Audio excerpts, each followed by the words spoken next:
Yeah.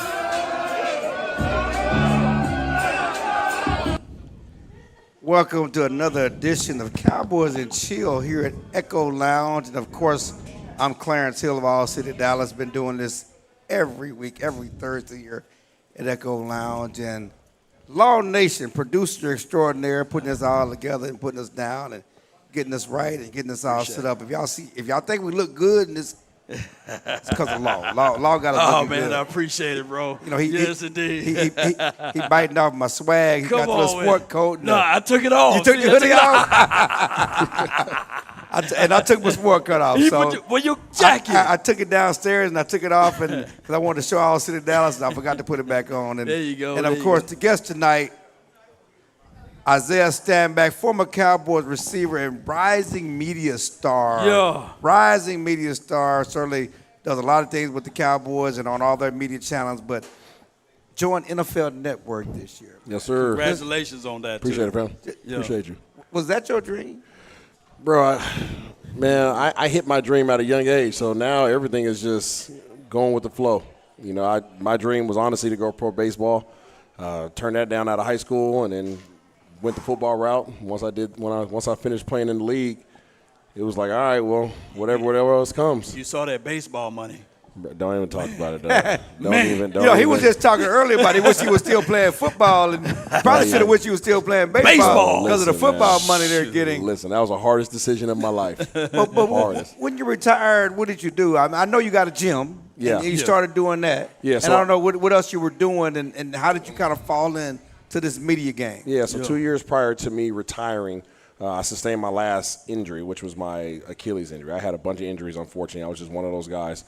Tore my Achilles. After that, I was like, I need to start working on plan B. So I went back and started going to get my graduate degree. I went back and got an executive MBA from George Washington University. In that process, you start trying to find yourself, right? You start trying to figure out who you are outside of sports. So met up with a bunch of great people, a lot of people that are friends that are ex-athletes that are now doing great things in business. And kind of just a meeting of the minds, and I kind of started finding my avenue in terms of what I wanted to do next, and that ended up being starting a personal training facility.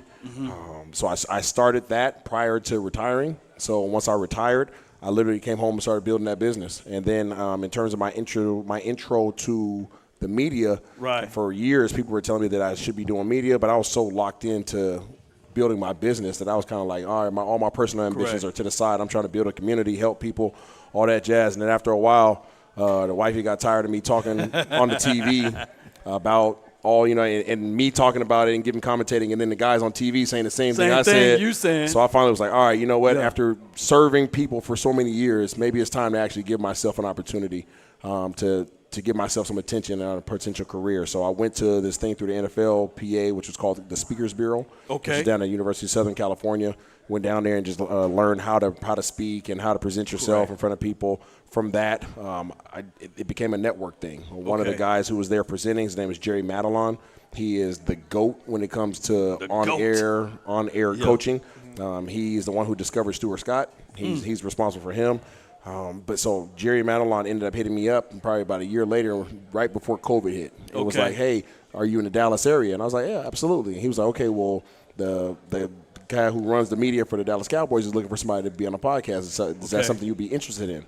I said yes, right? I already made my commitment to God. I already said, hey, I'm gonna do this for me. Do this, And from that point forward, started doing a podcast at that time it was all remote because everybody had their, it was at the crib. And then from that, it just went on. I ended up doing like 6 or 7 shows on the Cowboys platform. That was my first year. The next year, I ended up getting the color commentating opportunity with the Cowboys. Right, you did a great job with that. And then from that, it just kept snowballing, man. I got one opportunity, one game, went to 2 games, went to 3 games, picked up CBS last year. From that, now I picked up NFL Network this year. Yeah, so I want to break this down, or I want you to break this down to the audience.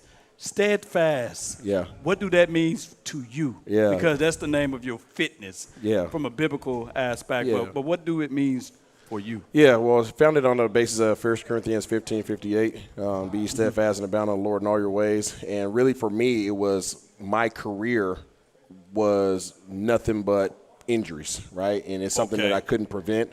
So that was the hurdles that I had to continually overcome, and I did, right? Every time I was faced with that, it was like every time I ascended to get to what I wanted to attain in life, right, to get the big boy money, get the check, sit on your butt money, God knocked me right back down, right? And then I had to build myself back up, and I'm focused on getting that bread again, and he was like, nah, this is not what it's not for you. Boom. So for me, it was always trying to find a way to remain steadfast and remain consistent in my character and my will, my determination, and trying to overcome the adversities that life throws at me. And then I recognize that everybody has a story. Right. So steadfast as a culture to me was something that bound everybody together. And that's how I kind of came up with it. That's I'm glad with your thought, because I was going to ask about the name of the gym so people can know, where it is. Because I got a lot of friends that go out there, Shell and for sure.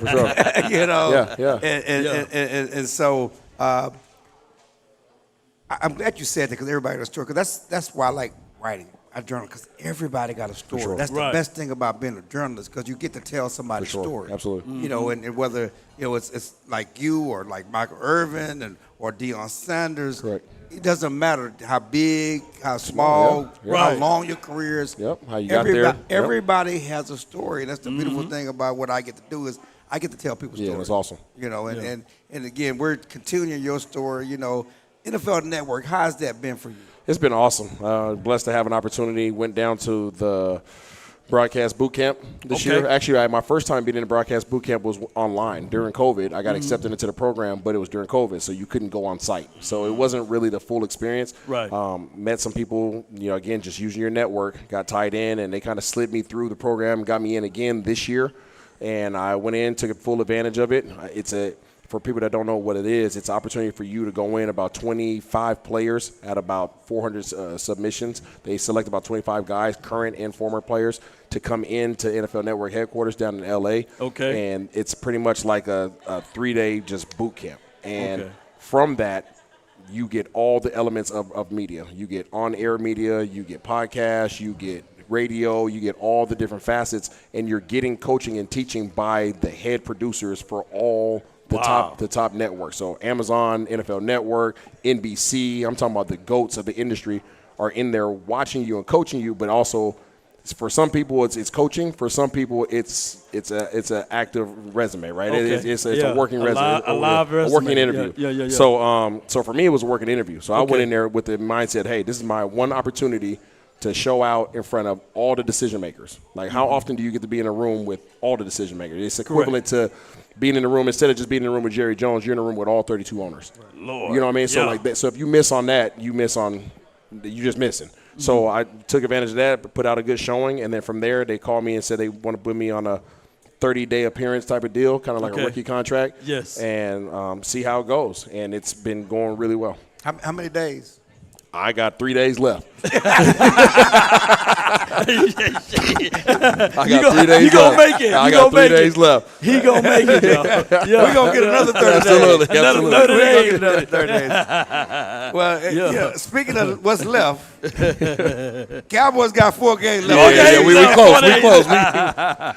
It's funny because we still have a chance. Well, they got less than 1% chance of making the playoffs. A milk's chance, what I'm saying? Just talk about this team and really doing something they haven't really, majority of this team have not experienced, playing games with nothing to play for. They've 12-5. They've been competing. Mike McCarthy talked about he's never really been in a situation where he's had to shepherd a team, lead a team, and motivate a team that's out of the playoff chase at this point. Correct.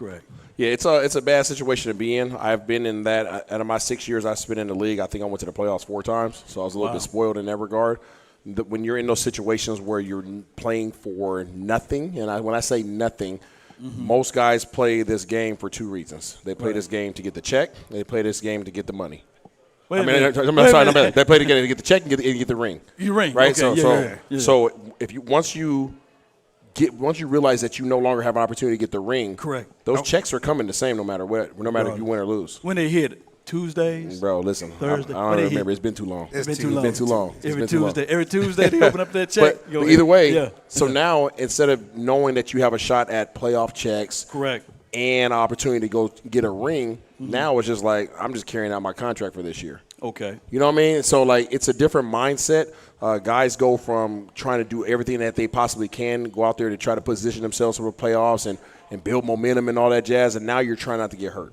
Yeah. Right? So it's very difficult from a leadership perspective to lead a group of men, especially in this day and age where it's the me industry. Yeah. You know, everybody's worried about themselves, everybody's worried about their bag, worried about what they driving and what they walking in with wearing. Right. It's a very self-centered world that we live in right now, and to lead a locker room of young fellas that now have to try to come together as a team over these next 4 games and play for something more than themselves, that's going to be a huge challenge for these coaches.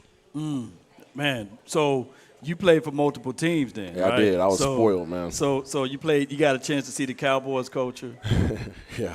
Can you break that down as much as is possible? In comparison? In comparison to the other culture that we talking about. I had a complete 180. So I went from – so understand the organizations that I played for. I played for Dallas, which was led by Coach Phillips at the time, but it was obviously the star. Yeah. Then I went straight to New England. I went straight to Bill Belichick. So break that down, man. It was completely different. It was funny because I remember my first day there, I'm looking around the parking lot seeing what Cass is driving. Because that's what I was accustomed to seeing. Right. When I'm in the locker room, I'm seeing Brady James pull up in one car, and then I'm seeing T. New drives up in something. Then I'm seeing Julius Jones drive up in something. Yeah. Leonard Davis pulls up in the big boy truck. Then Colombo pulls up in the big boy truck. Yeah, Come on with it. And Larry Allen, I've seen him in a Lamborghini. I've seen his big ass in a Lamborghini. Ain't no way he got in there. What? Absolutely. He got to fold up like a wallet to get up in there. Bro, I'm saying everything was a competition in Dallas, but it was for the wrong reasons. Right. Don't say that out loud. I'm just telling you what it was at that time. At that time, right? I can't speak to now, but at that time, one person shows up with a car, another person shows up with another car to try to show them up, right? So it was a competition about what you had. Okay. And now Cats competed on the field too, right? And we had some good teams when I was here, no doubt about it. We went 13-3, all that jazz. But when I went to New England, Cats didn't care. Like Cats legit did not care about what you were doing outside the building. And I got there, and I thought I knew what hard work was. I thought I knew what work ethic was. I started showing up early in the morning. Meeting started like 7:30. I would get there like 6, thinking I was doing something. You know what I'm saying? Like, I'm about to be the first one in the building. Wrong. Right. These cats is already meeting with the coaches. They've been there since 5 o'clock in the morning. Wow. Cats is getting their lifts in, and I'm looking around like, what? 180. What is this? That's different. What is this? You know, and the expectation was different. You know, when we win a ball game, Coach Belichick would be like, all right, guys, good win. Okay, make sure you guys are in there tomorrow to get some film. Like, it wasn't no hoorah. It wasn't hey, great job. Like, we did that. It was boxes checked. We're on to the next one because this regular season stuff doesn't matter. So it was a completely different mindset. I learned a lot about the game there. I also went to Seattle, which was a super competitive environment under Pete Carroll. Pete Carroll, you know, high energy, super competitive. That's what his driving force was. Then I went to New York. Okay, New York was which one? Tom Coughlin. Yeah. Giants. Yes. Oh wow, I didn't know that. Yeah, went to the Giants, and that's where I won my Super Bowl ring with them. So that was a completely different culture as well. So I had a taste of a little bit of everything, and my perspective changed a lot. Wow. You know, a lot because you have all these different great leaders, and all those are all Hall of Fame coaches. You know what I mean? You had the dynamics of different quarterbacks too then. So you was under Tony Romo. Yes. And then you got a chance to see Tom Brady. 180. Eli Manning. 180. 180. Yeah, and then you won the Super Bowl with Eli. I also played with 2 of the top 3 receivers that ever played a game. I played with Plexico T.O. Burrs? No. Come on, wait a minute. He said ever played a game, man. Okay. I was just trying Plexico to not ever. Plexico, He not ever. He wasn't the reason why y'all kind of got wasn't. that Super Bowl. I wasn't even there. That was 07. I was in the 2011. No, he was Tyree. Yeah, I was Victor Cruz, Hakeem Nicks, all that. Yeah. But break down the dynamics of the wide receiver. Yeah. Don't beat me up. I went from T.O. T.O. I said Terry Glenn, Patrick Creighton, T.O. And I went from that, and I went straight to Randy Moss, Wes Welker. You was on that team. You just gonna leave my homeboy Roy Williams out like that. Roy came in right before I left. Okay. Yeah, Roy good dude. That's great. He crazy. So what was the difference between Tony Romo and Tom Brady? Not even a comparison. Wow. No disrespect. No disrespect. Okay. No disrespect. It's not even worth a conversation, to be honest with you. It's Tony Romo was a good player, I didn't consider Tony Romo to be a leader. Wow. And again, that's not. I would say that to him. I mean, I never considered him to be a leader. Okay. There's a lot of things that took place on the team when I was in Dallas that I saw from behind the scenes that were disturbing, that got portrayed completely differently in the public eye. Wow. And T.O. was a leader. Okay. He's the third person that told me that. Well, yeah, I mean, you go in that receiver room and you talk about that, and that's not a secret, you know. Okay. And it's been said behind closed doors. They ain't really been said publicly because there's so much, Correct. you know, with Tony and and that whole conversation. But what you can say, I mean, Jerry said it. Yeah. Dak is the best leader I've ever been around. Wow. He's directly talking about compared to Tony Romo. Compared to Tony. He ain't really talking about Aikman. Okay. Right, yeah. Tony wasn't a. And I guess the best example to give without sounding like I'm taking shots. Mm-hmm. When Tony walked in a room, you looked up and you kept going on about your conversation. Oh, wow. When TB12 walked in the room, you kind of stopped. Stop. Okay. You know what I'm saying? Like, you kind of stop. Like, and you watch. What is he about to do? Okay. You know what I'm saying? Like, there's a certain presence when you have that form of leadership. And I went. You remember when I got cut from Dallas, Coach Bill, 2 days later, that was always that. It was a Labor Day weekend or whatever it is. Coach Belichick called me and was like, "Hey, can you still throw the ball?" So I went to New England as a quarterback. I didn't know that. Wow. Yeah. So Dallas never let me throw the ball. So when I got signed to go play for New England, it was as a quarterback. And then I started playing receiver as well. So I was on the depth chart. I was the third quarterback behind Tom Brady, Brian Hoyer, and then I was also starting at receiver with Randy Moss, Wes Welker. You know, that's the difference between Belichick because he sees something in you. Yeah. I'm not something I want to use them. I got a package I want to use you in. Yeah. He knows how to use his players. He remembers you at the quarterback in college, and you know he can see that. And so that's the difference. Speaking of Belichick, how surprised you? Yeah. He's going to college. Me too. I can't believe he's going to college either. But I was surprising at first until I did my homework to understand a little bit more about the landscape of the college game right now and where it's going in terms of where the money's at and the control that's going to be had by coaches going forward. The game's changed, man. It goes like this. Would you rather be a king for a day or a prince for a lifetime? And on top of that, he's taking care of his son. Oh, that's what it is. Oh, I didn't know that. His son's the coach. You didn't hear about that? I didn't know that. His son's the coaching way. His son was never getting the head coaching job without. So his son's at my school right now at the University of Washington. Okay. He's out there coaching right now. But a part of Bill Belichick going to UNC, I'm not sure if this is all the way public or if it's official. But breaking news. The word is that contractually, Belichick said that my son is my successor. Right. Let me ask you this then. So a lot of fans wanted Bill Belichick here. How would that dynamic? It would never work. It would never work. It would never work. Okay. It would never work because of what Bill Belichick would ask for and would demand in terms of control. Bill Belichick isn't somebody that is going to position himself to have to go through other people to get things done. Wow. Right? And in the Dallas Cowboys' current form, you have to go through Mr. Jones. Right. And Jerry's not trading for Trey Lance without letting the head coach know. Yeah. As he did last year. Without Mike McCarthy's knowledge. Bill Belichick is not letting it happen. That's not happening under Bill Belichick. Isaiah, not even a little bit. You've been very, very, very close to the star.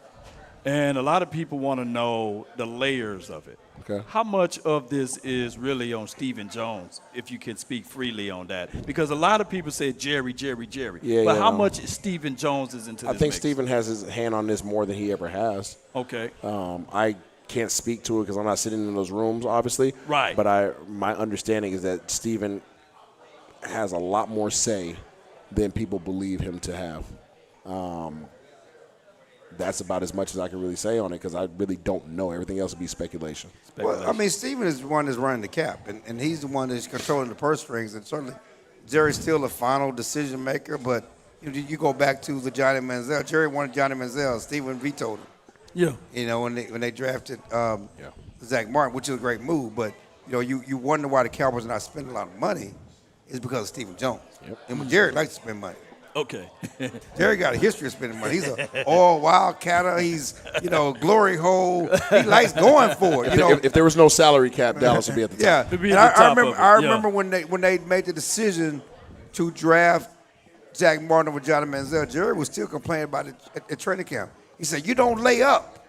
He compared it to golf. He can't compare Zach Martin was a layup. You go for it. You go for it. You know, he wanted Johnny Manziel. He was still at training camp the year after they drafted Zach Martin. He was still complaining about the fact that they didn't get Johnny Manziel because his mentality is to go for it. Go for it. And go for the big one and try to get the big move. And so that's not really what Steven wants to do. And that brings us to the offseason. And Steven said yesterday that they're going to be tight. This year like they were last year. I don't know if you believe him. I don't know. We should believe him. But I don't know how you can improve this team. Yes, you get Dak back. Yes, you can talk about all the injuries without making moves to add significant players to the roster. One thing they didn't do was they didn't improve the roster from end of last season to coming into this season. They set Mike up for failure. I think you just spoke to it. I think you just spoke to it without even saying it. Steven's focus is finances. Is he any good at it? Well, yeah, they're salary cap solving. Yeah. Of course they're good at it. They ain't broke. They're a $10 billion franchise. They make safe money. They gonna make you win, though. Okay, but you asked about finances. We just talking about the focus. Where's the focus? Is the focus on money? Is the focus on the acquisition of players, or is the focus on keeping your money the way that it needs to be? Right. Yeah. And that's what has frustrated me. You're talking about the richest franchise in sports. Came out today. They're the first franchise valued at $10 billion. Yeah. And they're $1 million or so more than any other franchise in sports. Yeah. Ninth straight year they've been the richest franchise in sports. But yet they don't spend money in free agency like they shop at bargain basement. That's the only way they can keep that title. Well, they got the title because of the stadium. They got title because of the Ford Center. I know. They got title because of the jersey sales. I know. Because it ain't because of winning. Yeah. But jersey sales and all that stuff, I would imagine, is starting to go down. How much training camp was not the same this year. The players know that. You know, D-Law, put your daddy on the phone. Let's go get this deal done. Because he was talking to Stephen Jones, and Stephen Jones ultimately didn't want to really sign that deal off. Am I on the right lane with that? Am I correct with that? Well, you talking about when D-Law, he said, you chose to be an owner. I can't, I'm not, his statements were, you chose to be an owner. It's not my job to worry about your salary cap. Right. You know, and so he threatened to hold out on he threatened to hold out and not have a surgery right. and all the other stuff, and it's going to be another question again with D-Law this year. But absolutely. But again, do you see this team winning next year? And let's go back. Yeah, go back. Do you see Mike McCarthy coming back as coach next year? I do see Mike McCarthy coming back because I think that if you try to go another direction, you're literally rolling the dice, and I'm not sure that you're willing to run the risk of having another season like this because you're trying to build and guys are trying to acclimate to a new culture. Guys are trying to acclimate to new systems and all that. I'm not sure that you're willing to run that risk of having another season because of that.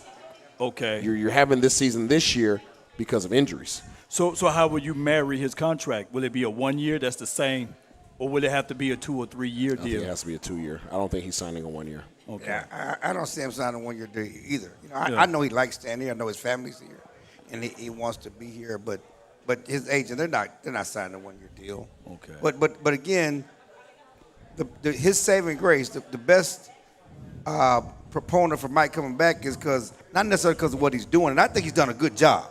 Yeah. Okay, keeping his team together, but because ain't nobody else. Who else you gonna get? There's nobody else. And you said number 4, but number 4 like Jason Garrett. Number 4 like Kellen Moore. Number 4 like Scott Linehan. He'll go number 4 like go along, get along. Well, I mean, those are the guys that enabled him. Those are the guys that made him quarterback. It's not a go along, but those are the guys. But he fought and he stood up for Mike McCarthy, but Mike McCarthy didn't fight and stood up for him. He said, "What do he mean?" Well, break it down. That's two different things. Break it down for me. Help me out. First of all, Mike ain't trying to lead his job before his time. So break it down. Break it down to me. Right? It's called playing politics. He threw Dak right in front of the bus. Playing politics. There's only so much you can say. Dak is secure. Okay, he's Dak secure. ain't going nowhere. All right. Okay, Mike is not secure. Okay. So just because Dak said it, Mike can't say what Dak said. Come on, you got to understand that. It's not he didn't throw Dak under the bus. He did. No, he did. He just tell the audience what did Mike McCarthy say? Dak talked about wanting Mike to come back with more power and influence. Okay? Influence was the word. And Mike said, I got more influence than I had in Green Bay, which is a factual statement. That does not mean he doesn't want more influence here. He just said, I have more influence here than I had, which is facts. Yeah. In Green Bay, it was a delineation. The GM picked the players. Okay. The coach coached the players. He does have influence on who's on this roster. So he wanted Jalen Brooks out there, skating out there on the field. He wanted Jalen Tolbert out there. He didn't want to go out there and get other wide receivers to help alleviate some of the pressure. Come on now. He picked those guys. He wanted Ezekiel Elliott to run the ball instead of Rico. Come on. Don't tell me. Stop. You're missing the point, though. Go ahead. You're missing the point. What's the point? The statement was, does he have influence? Does he have influence? He has more influence than he had in Green Bay. He had no influence in Green Bay. He has influence on the final roster. He does have influence on who's playing. Okay. And we're mixing the thing with Rico. Okay. First of all, Rico, break it down. They didn't know what Rico was. They didn't. Don't do that, because they didn't.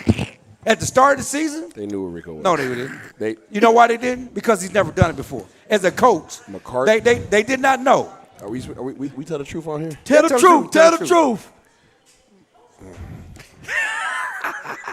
Okay, you're talking about a guy that's never. Okay, my point is this. Let me say this. He's never been the lead guy. Going back to college, he's never been a 20-carry a game guy. That's all I'm saying. Let me go back to the Dak comment. Okay, go back. Okay, what I believe Dak was insinuating was that I don't believe Coach McCarthy has the power to discipline the players in which the way he wants to. That's two different things. Oh, that's two, yeah. I like that point. And that made me speak to what the Zeke thing. Yes.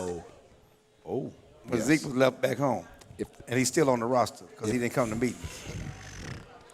Okay, that's all he had to. Hey, that's enough right there. Okay. I believe. Yeah. I believe. Yeah. That if it was up to Coach McCarthy, I don't think Zeke would ever have been on the team. I heard. Well, and certainly after you don't come to meetings. Okay. And you're not productive. You're not allowed. Certain things aren't allowed because if I allow it, I can no longer manage this team the way it needs to be managed. Right. So if I don't have the power to discipline you the way in which I would normally do, then I am perpetuating that culture. You ever heard the saying, scared money make no money? He's on the final year of his contract. Shouldn't he bang the table and said, hey, I got to do it my way at least. I got to go down my way. But if he doesn't have the power. Oh, well, he can't say what, Zeke? He doesn't have that power. But again, bang the table to do what? Who gets the final say? Bang the table to do what? If he's the head coach, you going to fire me, you going to fire me. Who gets the final say? Jerry. But bang the table to do what? At the point is that when do you – I mean, the time to add players was in February, in March. Okay, banging the table in August ain't gonna make no difference. Banging the table, you're not really gonna add different making players. But just get into the thing on Rico. Get on Rico. Okay, Rico was a dog in camp. He was a dog in camp. Yeah. But again, he was your best running back in camp. There's no question about that. But he had never carried the load. Absolutely. Yeah. But never been a 20-carry guy. Whatever reason. You're right. You're absolutely correct. But you can say that about every player until they get their opportunity. I agree. So if I'm doing my job and I go to training camp and I perform the way in which I need to in order to become the best player at my position on this team, I should be the starter. He should have been a starter. He was a starter week 2. Okay. The point is they were still doing the rotation because they didn't know that he. Listen, I'm just gonna tell you. How do you find out? Go ahead. How do you find out? Say it up. Say it. I'm gonna tell you like last week. Say it. He had 2 14-yard runs. He tapped out. Okay. I mean, the coaches wanted him to stay in there. Mm-hmm. Oh, he tapped out. Mm-hmm. So I'm talking about last week on Monday night. No, you're right. You talking about how many? I'm talking about Monday night. Let me ask you this question. And the 5-minute mark when he ran at 14. Yes. He tapped out. Yes. Oh, I look at it differently. But hold on. Let me ask you this question. They never said Rico come out the game, Zeke go in the game. You know, I don't disagree. You're making a great point. But however, had he been given the opportunity to lead and get those reps earlier in the year, his body would have been accustomed to handling that load. But they're waiting until the end of the year. He's had 2 games with over 20 carries. But it's a mentality. 2 games out of 13? I agree, but it's a mentality. At the point, I've talked to Rico. He said, I come out when I want to come out. They don't tell. There's no rotation anymore. You got to want to ball. When did that happen, though? What week? He come out when he wanted to come out. It was after the bye. After the bye? For sure. What really, after he was sick, and it was after the bye. He's the full-time back. What happened in that San Francisco thing? He was sick. What's that? He was sick. He was sick? There was no conspiracy about that. Oh, yeah. He was sick? There was no conspiracy about that. Kissing babies, shaking hands, sick. Come on, man. It's 2 different things. No, you're looking for conspiracy, but it wasn't. Yeah, he was sick. But again, allegedly, you can't put that in there. No, he was sick. Okay. I mean, the guy wants to play. They didn't want to put their best. Would Jordan do that? Jordan who?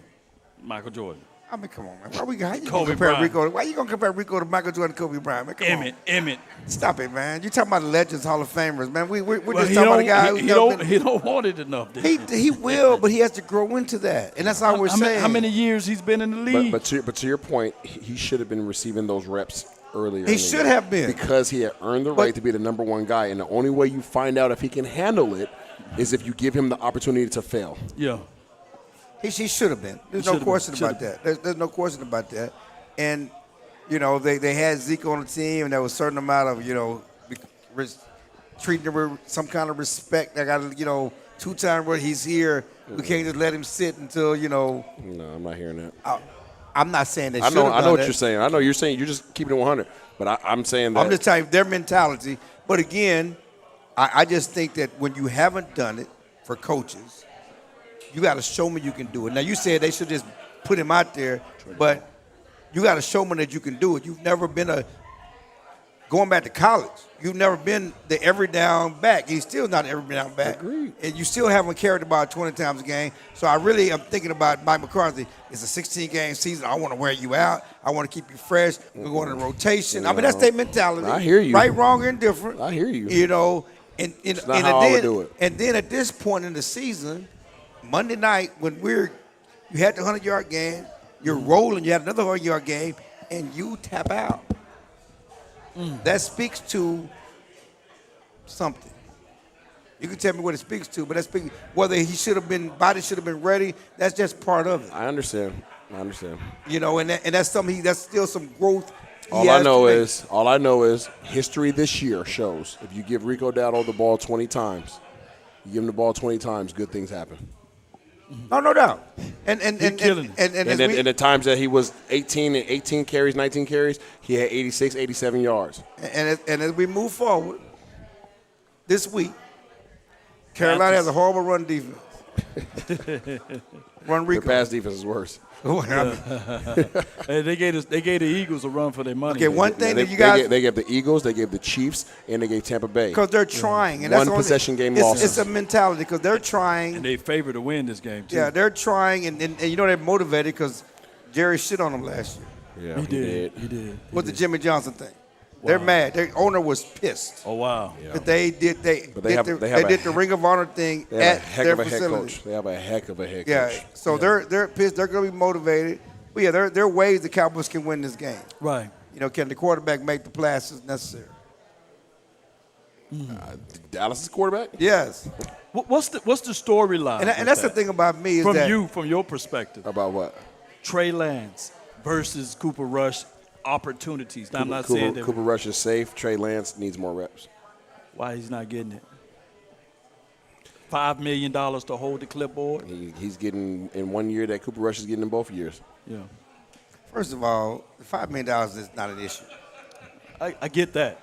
What's the money's not an issue. I wish I would have got $5 million. I agree, but most back that's what they do. Chase Daniel made a career. All them, Josh McCown. How many times they made a career? They would give five. They would give five. Look at the money Chase McDaniel made. I'm gonna look it up. Over his career, huh? Over his career to sit. But that's what backup quarterbacks get. But Stephen Jones said he's green. He said that yesterday. He's very green. I called all 3 of the games. He's very green. He's green. Yeah. I get the stat line all the time. Calling all 3 of the preseason games this year, Trey Lance pass attempts. Right. The number of pass attempts that he had in the preseason this year was half of the pass attempts he had in his entire collegiate career in 3 games. Yeah. But Right.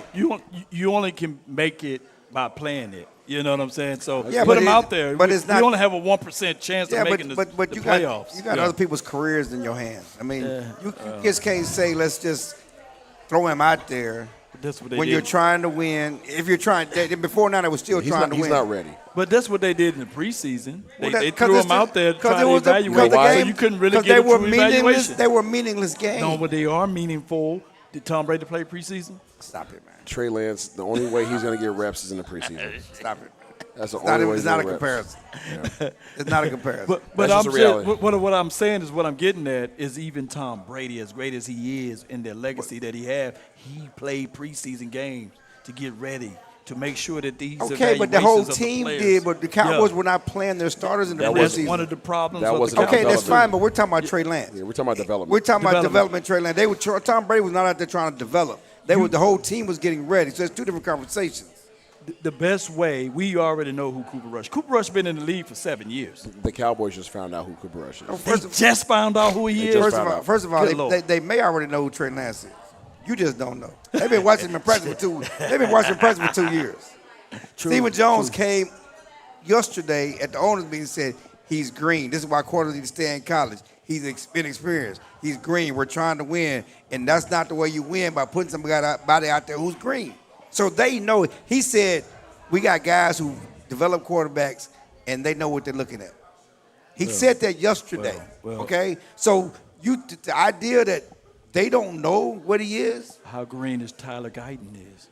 Stop it. He was a first-round pick. Stop it. Come man. on, man. man. You Trey can't- Lance first-round draft pick. Not for the Cowboys. But what I'm saying is Not for the Cowboys. Awesome Richards was a whole lot better than Tyler Guyton, and they still put Tyler Guyton out there. Yeah, because it was his first year. You're still investing. This is 4 years later. You can't. I'm just pulling you with can't you, do man. that. I'm just pulling with you. can't- you I'm can't- just using your Tyler- analysis against you. Tyler Guyton's not a physical development problem. It's a mental. Yeah. It's mental. Okay, so he just be Yeah, and mentally. he has to be tougher. Yep. Let's just be honest about it. He's, He has to be tougher. he's mentally soft right now. Yeah, he has to be tougher. But my thing on Trey, on Cooper, Yeah. we got to start blaming the quarterback. Who wasn't? Well, when he does good, that's Yeah. what you got for Cooper. Then when he does bad, that's just Cooper Rush. No, Cooper Rush in past years Okay. threw the ball on time. Right. To make up for his lack of velocity on the ball. Okay. Right. His velocity has fallen all the way Oh my off God, this it was year. awful Monday night. It's fallen off. His throws are not on time. So balls that are not thrown on time with a lack of velocity and inaccuracy, Right. it's just a bad ball. Yeah, There's a lot of that. The amount of balls he dirted the other night, and it's funny because I saw you posted about Mike McCarthy going over him to run. A lot of people, he should have gotten. Let me Yeah. finish. Yeah, no, you Rico had good. that good 14-yard run. Then he threw the ball. The pass he threw was a bootleg. To the wrong side. No, it was a perfect. The play was wide open. Ferguson was wide open. Schoolmack was wide open. Which All he play? had to do was stop Set his feet. on that bootleg after to the left.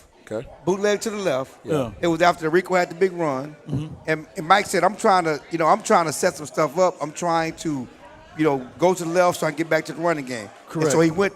He was trying to get on the other hash. Okay. Oh, okay. Okay, but because you ripped him about his play calling, and it was a great I play. didn't know he tapped out too, though. Yeah, okay, he so, did. I didn't know because that. he had, so I didn't know that. but it was a perfect play call because the tight end was wide open. Both tight ends was wide open, and he bootleg with no pressure, did not set his feet, and threw the ball in the ground. The one to Ferguson on the left side is bootleg. It's like there was no reason. So we blame What the about play what call. about the last play? Yeah.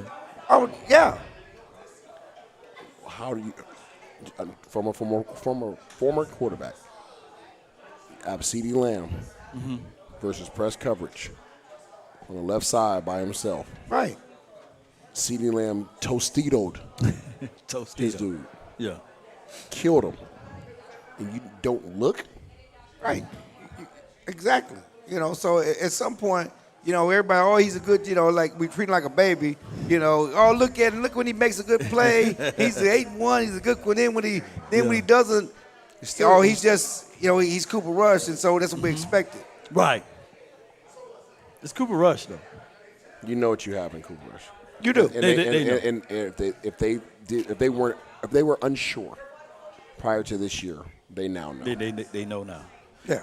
Yeah. But what they was hanging on, he was 5-1 as a starter. Well, he was. And they was listening in to the outside noise. And he was 7-3 coming into last week. He's playing worse. 7-4. He's playing worse this year than he has in the past. That's just facts. Yeah. No doubt, man, no doubt. Again, you expect Mike back. Do they win this week in Carolina?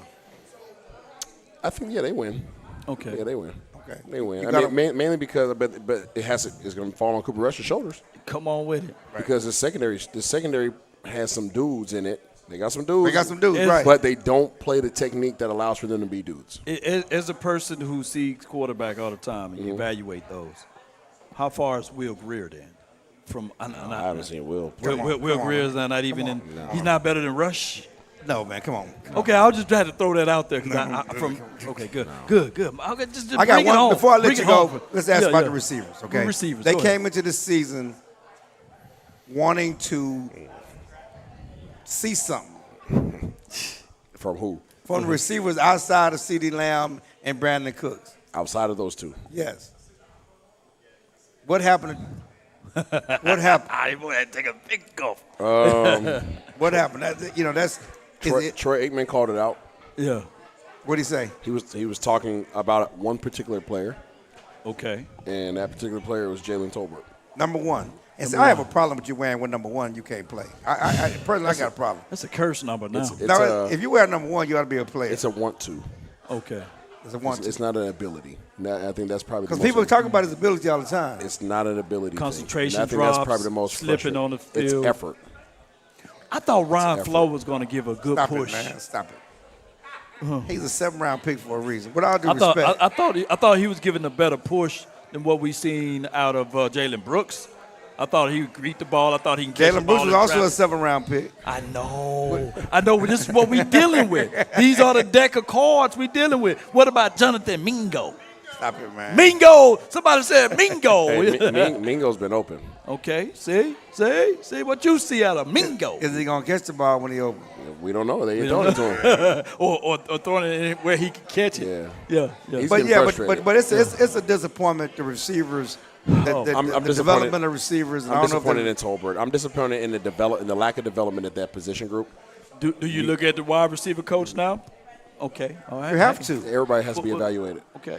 You have to because when you look at this team, you have to look at this team, and there's a people don't talk about the position coaches enough. Right. The one position coach that does not get enough praises but continues to develop every single freaking year is Lunda Wells. Lunda, I like him. You tell me that every tight end that you get is good? Right. Every single one that you get is just good and game ready? Because Schoonmaker done made a leap this year. Schoonmaker had no dog in him prior to these last few games. And then all of a sudden, he found a way. I've had plenty of conversations with Lunda.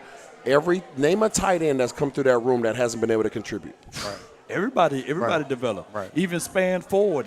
Span Forward's going to be a dude. He's going to be a dude. He learned how to kick because he's the best blocker on the team. So there has to be emphasis placed on the position group and the position coaches because they have a job to do in terms of development. They're not there just to play babysitter. Right. They're there to develop those guys. I want to retain Lunda Well. I don't want to let him go. You better cut the Jerry! You going to have to pay Lunda Well. You better cut the check. That's one of your best coaches on the staff. And you're going to have some real conversations about the defensive staff because what is I'll the play? play? You're going to have some real conversations about the defensive What is staff. the play of Al Harris being the assistant head coach? You better if you want to retain Al, you either better change coordinators or you better move them up to something. What's the pecking order? Assistant head coach, defensive coordinator. What's that? That's a. With all due respect, isn't he already the assistant head coach? He's the head. Yeah, he's. That's the only way they were able to retain him this year. With all due respect, it's a title. It's a title. Yeah. He's not running nothing. That's the only reason they were able to retain him this year. He's about to be in Washington. Yeah, he's not. I didn't know that. He's not running nothing. Yeah. Okay. And so when a D coordinator or O coordinator or whatever, in this instance, the D coordinator left the Dallas Cowboys when they become a head coach. Right. He can now go grab his guys. If you don't, as an organization, my understanding here, you might know better than me. As an organization, if you don't want one of your position group coaches to leave, the only way in which you can say no, you can't go. Yeah. It's for him to get upgraded. Oh, okay, that's a brilliant move. He has by to be them. upgraded, right? So that's why Al got the upgrade. So how that Rooney Rule works of us getting a draft pick if he get to another team, he have to be a head coach. Yeah. So we get draft picks. That's why Carolina got it. Okay. Dave Canales. Yeah, Yeah. for sure, man. Hey, man, I appreciate you, man. I Absolutely, appreciate bro. you taking the time out, Absolutely, bro. coming hanging out with us. You know, we do this every Appreciate Thursday you. here at Yes, Echo sir. Lounge. Next Thursday, we got a couple of Christmas parties at Dallas Fort Yeah. Worth Association of Black Come on with Journalists are doing a Christmas party, doing a pajama we want donation pajamas for children's pajamas here next Thursday. So we're going to do it right at Echo Lounge, man. Again, Law Nation, appreciate you. Appreciate you, man. Thank you. Keep doing your thing, man. Absolutely, Keep doing your thing. Oh, Keep you rising, had man. my- I did, man. You left You me left me hanging, dog. I picked it up for you. Now. He left me hanging. I love you, Hank. Again, Cowboys and Chill next Thursday back here. But Come again, on with appreciate it. these guys. Can I ask you one more question? What's though? up? One more question. What's good? Why are you killing us? Pete Carroll got an itch again. To do what? To coach. He 137 Pete Carroll, you years old. coach, you don't act replayed like up under him. I know he don't act You like don't act like it. Hey, Dallas. Hey. Stop it, man. Will he fit in Dallas? That's all I want to know. Pete Carroll. Pete Carroll, understand this. What you get out of Dan Quinn came from the Pete Carroll cloth. Man, that's all I'm going to say here. Y'all heard it over here. Come on with it. Give me my theme music. Let's get on up out of here. Yeah! Come on with it, baby! Echo Lounge brought to you by Cowboys and Chill. Peace.